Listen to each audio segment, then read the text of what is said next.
every conversation has a beginning. Every book has a beginning.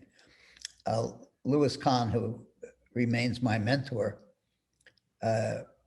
in some of his later speeches, would begin by saying, beginnings, beginnings, beginnings, beginnings. I love beginnings. So I have focused, that's become a mantra in my head in every project, and my life is a project. I think the big design problem is designing your life. And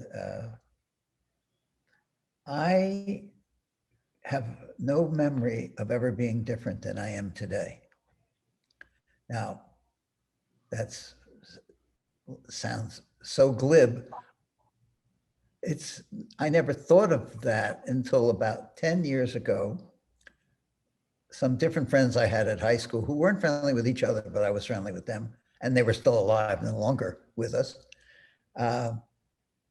or with me anyway. In separate conversations within a 12-month period that I had with them, we were talking about our beginnings, which started at first grade and with one, and second grade with another, and then went all the way through junior high school and high school.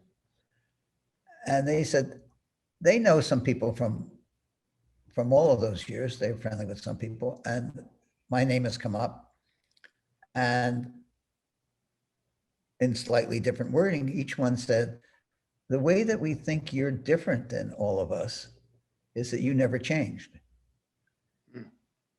That talking to you today, you were the same kind of, and it didn't fit in very well then when you were in grammar school many times, but that I never changed. So I have no memory of being any different or having different interests, which were always everything. And I always was going to be a painter. Or I picked out my mother's, what she was going to, when I was 10 or 11 or so, or I would pick out what she would wear, what jewelry she would wear, or how things were placed on tables. I just always, my father let me design the third floor of our house. It had 2 rooms and a bathroom, and just to stare up to it. It was a small house, but it ended with a kind of eave, 3rd floor, what you would, a finished attic maybe. And he let me design it. And I designed the furniture and had it made, bookshelves that slanted so that they would lean up against each other and they wouldn't fall over. I ordered a couple Eames chairs. He didn't know what I was doing. He was a cigar maker, but he indulged me. He indulged the fact that he didn't understand a thing I was doing. So he would buy me books if I wanted books. And I could design furniture, and I could have it painted the way my bedroom was painted, like living in a large Mondrian painting at that time, which I thought was so chic. I would hate that now, but it was very much designed. And the bed was in the middle of the room on the floor, and just a mattress on the floor in the middle of the room. And this is when I was in junior high school. So I was going to be a painter. And as you saw, there were some early paintings in the show at the museum, at the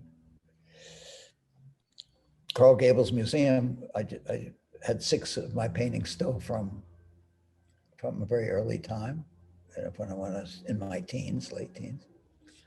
And in high school, that's what I was going to be. And I only switched in my senior year at high school and decided, well, after having a series of tests, it came out that the things, my predilections and abilities and interests focused on 3 things.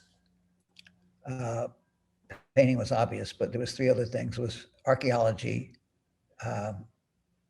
and art, and hairdressing.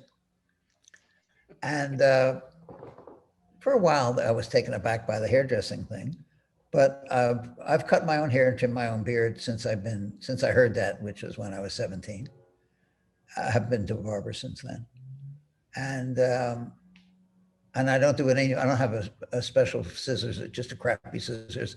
And I don't hardly use a mirror. I don't have any, I just always clip my own hair by just feeling it. Every once in a while I shaved it off once. I've done different things like that. I had a ponytail once. A beard almost all the time, almost the whole time since when my beard came in. But I took these tests and I realized that I could, if I went into archaeology, I couldn't easily move into art or architecture. And the only one of those 3 or 4 with hairdressing, and the only one I could really move, that I had the ability to move if I wasn't interested, was architecture. Because from that I could get into archaeology, I could get into painting, I could be an architect, I wasn't going to be a hairdresser. I knew that wasn't going to happen. But I understand hairdressing being something because it's 3-dimensional, it's like sculpture, really. It's a 3-dimensional problem to solve. So certain things that would come up in your spatial abilities and 3D, cutting somebody's hair very well is a 3D event of design. So I understood later why that, on a test that shows you, that would also come up with artificial intelligence and be a completely wrong answer, but you ticked off the right pieces, right? So I decided to go to architecture school, only applied to Penn, one school. It was a different world then, so you applied to a school, you could get into a school usually. And I wasn't the best student in high school. I was okay. I mean, I was B+, A-. I did fine, you know, and I guess I tested okay. And I got into Penn. At Penn, I became the best student. I took an enormous, I had special dispensation to take as many courses as I wanted. I took courses every day, every night, and Saturdays. And I was allowed to do that if I kept my average at an A-. And I did. And I got the top awards in design and highest average and in the most courses. And I took arcane minor courses. So I do nothing well. My life is made up of the delight of nouns, N-O-U-N-S, nouns kissing. I like to have, the same as the TED conference was convergence of technology, entertainment, design. I am interested in medicine. I did a medical conference. I'm deeply interested in cartography and information theory, medicine. I've done 8 books on medicine, diagnostic tests, growth of children, children 0 to 3 years old, books on dogs, the best-selling book ever on the Olympics, 22 guidebooks to cities around the world. They're just on different subjects that interest me. So I'm not really an expert in anything. My last book was on mortality. It was a book about death. The one before that was almost this huge book. I don't know if you've seen it, called Understanding Understanding. It's a mammoth book. It weighs 7 pounds. And it's a book like Seinfeld in a way. It's about everything and nothing. So if you had a bookstore, you wouldn't know what shelf to put it on.